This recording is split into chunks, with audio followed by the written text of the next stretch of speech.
was named a possible trade target by Pro Football Network's Dallas Robinson for the Detroit Lions. He would, essentially join Cam Sutton over in Detroit. The reason being, quote, Levi Wallace may no longer be in the Steelers' plans after they signed Patrick Peterson and drafted fellow cornerback Joey Porter Jr. at the top of the second round. Given that Wallace is scheduled to hit free agency next offseason, Pittsburgh would aim to get something in return for him now rather than lose him next year for nothing. He continues, Wallace isn't a world beater, but he was a 45-game starter for the Bills from 2019 to 2021 before joining the Steelers last offseason. He consistently plays above his traits and gets in the way of incoming throws, breaking up 23 passes over the past 2 seasons.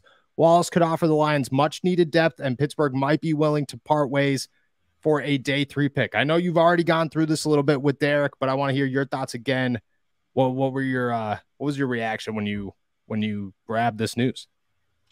I was pretty surprised that it was named at all. I don't know. This seemed to kind of come out of thin air. Like, first of all, I think the Steelers really like Levi Wallace, and I think they need Levi Wallace. I think he's going to be a really important piece. Like, you don't find bench cornerbacks like Levi Wallace very frequent, like in very many places in this league. He was a starter for a decent bit of last year and played really, really well. He's coming off one of the best years of his career.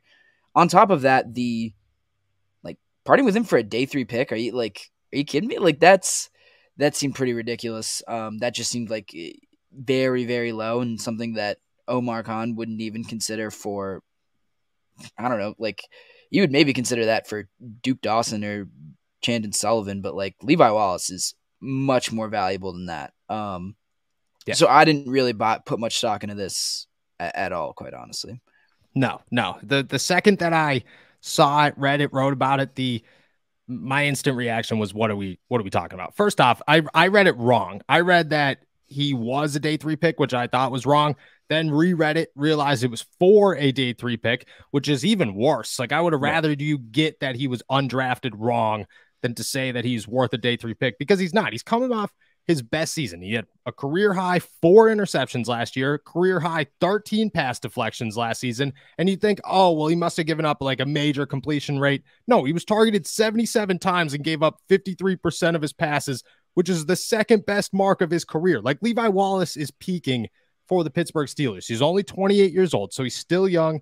I get it. He's got a year left on his contract, but if Patrick Peterson, and this is where my mind went, is if Patrick Peterson is the reason that you're getting rid of Levi Wallace, you have no short-term or long-term plans. If you're the Pittsburgh Steelers, you're essentially giving up Levi Wallace just to say, oh, well, we'll have 2 corners, because who needs a 3rd cornerback in the NFL? Nobody, obviously. Mm-hmm. And we're going to bank that once Patrick Peterson leaves in 2 years and retires, they'll just figure it out again. Corey Trice Jr. will probably be there. Maybe James Pierre will be good by that point. Luke Barku, who knows what's going to happen? It made absolutely no sense. For one, I think that the conversation about him should be in the conversation of whether or not he gets a contract extension, because I think that's a real possibility. Him and Joey Porter Jr., like, that's the future as of right now. And I'm not saying that Levi is like cemented there, because I think Corey Trice is probably who they hope turns into the future.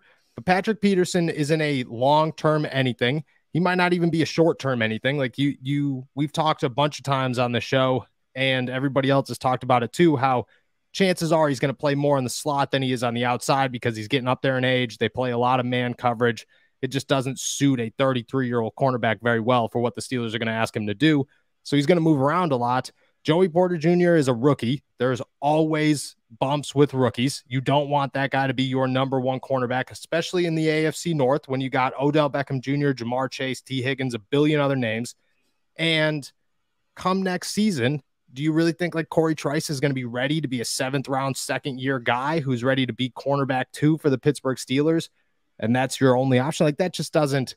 I get where he's coming from in the premise of, get something before he's gone. But if you're thinking make a run for the Super Bowl, if you're thinking our defense is complete, you're not giving up your essential cornerback 1 for anything, let alone a day 3 pick is just ridiculous. Like, you clearly haven't looked at any numbers or paid attention to what Levi Wallace has done. You've just known that he's an undrafted guy who isn't really that athletic, who's, look, I had a conversation with Levi one time, and he told me that, some of these guys like go up to him and say like, "Hey, I study your tape. Like, I've been a big fan of yours forever." And I went up to him like afterwards, after I caught it in the interview, because I listened back to it, and I went, "Yeah, I didn't even realize this. Like, that's awesome. When did that start?" And he's joking around, and he's like, "Yeah, like it could be because they like my story." He's like, "It could also be because I just come up with a bunch of interceptions." And I'm like, "That's like it's true. Like the dude's a playmaker. He's been consistent his entire career. He's a starter in Pittsburgh. He's probably a starter in a lot of other teams. It doesn't make any sense to get rid of him. And it really doesn't make any sense to get rid of him for a day 3 pick." Right. Like, I think that's the part I'm hung up on the most is like the Steelers want to win now. Like this. Yes. And I don't understand how, like, yeah, you could probably get some kind of value for him if you traded him. It would be more than a day 3 pick. I can almost guarantee you that if they wanted to trade him. Yes. But that's not what they need right now. They don't need to stockpile picks or anything. That's not in the Steelers' plan. They want to win right now, so you need talent, you need good players, and Levi Wallace is a good player. So getting rid of him, yeah, maybe it would be great for the Lions. He wrote this from the guy wrote this from the Lions' perspective. That would be awesome for the Lions if they could get Levi Wallace for a day 3 pick. But it takes 2 teams to complete a trade, and the Steelers aren't dumb. They're not gonna give away a player that valuable, and especially at that price. No, there's like actually zero chance. The Steelers, and that I get it. I get where he's coming from, and I get that he didn't probably put the other side of the perspective in there, much like we would do if it was talking about the Steelers side of things. But it just, at some point you got to realize like this take is just a rough one.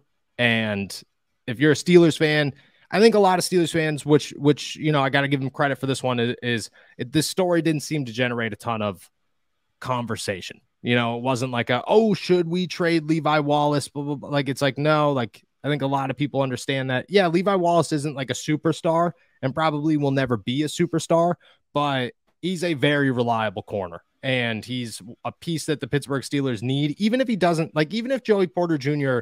beats him out as a starter and Patrick Peterson proves that he should start, and, Chandon Sullivan or Elijah Riley or whoever starts on the inside instead, and Levi Wallace comes off the bench, like, that is still a very important piece to any defense. And if you're going to like replace that with a James Pierre, it's just not, they're the same age, and Levi Wallace is 10 times better. And that's just, it doesn't work out for the Pittsburgh Steelers' favor. So is a trade coming? No chance. I would say a strong 0, and maybe that gains speed if the Steelers stink and week 8 rolls around. But until that point, Levi Wallace is in Pittsburgh.